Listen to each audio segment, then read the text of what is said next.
I'm V Venkatakrishna from Nirmal district Kadem mandal ZPHS Lingapur. ఇప్పుడు నేను మాట్లాడబోయే topic drugs వల్ల కలిగే దుష్ప్రయోజనాలు మరియు ప్రభుత్వం యొక్క కృషి, మన బాధ్యత ఏంటి అని. సమాజాన్ని, యువతను నాశనం చేస్తున్న ఒక భయంకరమైన పరిస్థితి అనేది ఇప్పుడు నెలకొంది. మరియు అదేంటి అంటే డ్రగ్స్. ఆ మృగం అనేది ఎవరికి కనిపించదు, కానీ వాళ్ళ జీవితాలని నాశనం చేస్తూనే ఉంటుంది. ఇలా ఎందుకు చేస్తుంది అనే దాన్ని మనం ఇప్పుడు తెలుసుకుందాము. అలాగే డ్రగ్స్ అనేది ప్రస్తుతం ఉన్న పెద్ద సమస్య. అలాగే దీన్ని ఎలా అరికట్టాలి, ప్రభుత్వం దీనికి ఏమి కృషి చేస్తుంది అనేది కూడా మనం తెలుసుకుందాం. మొదట డ్రగ్స్ అంటే ఏంటి? డ్రగ్స్ అంటే మనసుని, శరీరాన్ని ప్రభావితం చేసే ఒక రసాయన పదార్థం. దీన్ని మనం తీసుకున్నప్పుడు ఆనందంగా, సంతోషంగా ఉంటుంది, కానీ తరువాత ఇది మన జీవితాన్ని, భవిష్యత్తుని ఎంత నాశనం చేస్తుంది అని వాళ్ళు తెలుసుకోలేకపోతున్నారు.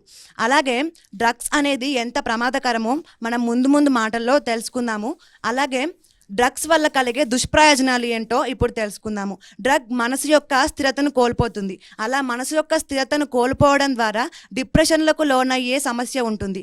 అలా మరియు ఆత్మహత్యలకు కూడా దారితీస్తుంది. శరీరాన్ని పరంగా చూసుకుంటే అది హార్ట్ మరియు కిడ్నీ, బ్రెయిన్ వంటి అవయవాలను కూడా దెబ్బతీస్తుంది. ఇది కుటుంబానికి, సమాజానికి, దేశానికి తీవ్ర శాపంగా మారుతుంది. ప్రభావవంతమైన విద్యార్థులు డ్రగ్స్ వల్ల తమ అందమైన జీవితాన్ని కోల్పోతున్నారు. మరి ప్రభుత్వం చేస్తున్న కృషి ఏంటి తెలుసుకుందాము. కేంద్ర మరియు రాష్ట్ర ప్రభుత్వాలు దీనికి సంబంధించిన అనేక సంస్థలను రూపొందించింది.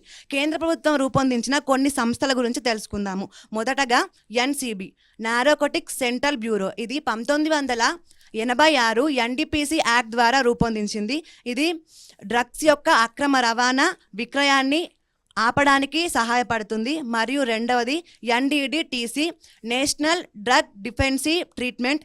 ఇది డ్రగ్స్కి బాధితులుగా మారిన వాళ్ళకి చికిత్స అందించి, వాళ్ళకి ట్రీట్మెంట్ ఇచ్చి, అంటే డ్రగ్స్ నుంచి ఎలా బయటపడాలి అన్న విధానాన్ని చెప్పి వాళ్ళని తిరిగి పంపిస్తారు.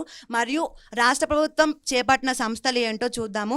మొదటిగా ఏఎన్టీసీ, యాంటీ నార్కోటిక్స్ టాస్క్ ట్రీట్మెంట్. దీని ద్వారా ఇది అన్ని రాష్ట్రాల్లో రూపొందింది. అన్ని రాష్ట్రాల ప్రభుత్వాలు డ్రగ్స్కి వ్యతిరేకంగా ఉండడానికి ఇటువంటి సంస్థలను రూపొందించాయి.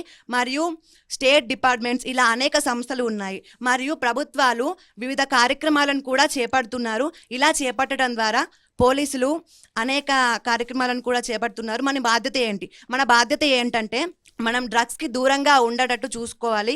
ఆల్రెడీ మన ప్రభుత్వానికి ఎంత కృషి చేస్తుందో, నేటి బాలలే రేపటి పౌరులు అంటారు కాబట్టి నేటి బాలలకి డ్రగ్స్ వల్ల కలిగే దుష్ప్రయోజనాలు చెబితే రేపటి భారతం అద్భుతంగా ఉంటుంది అని నా అభిప్రాయం.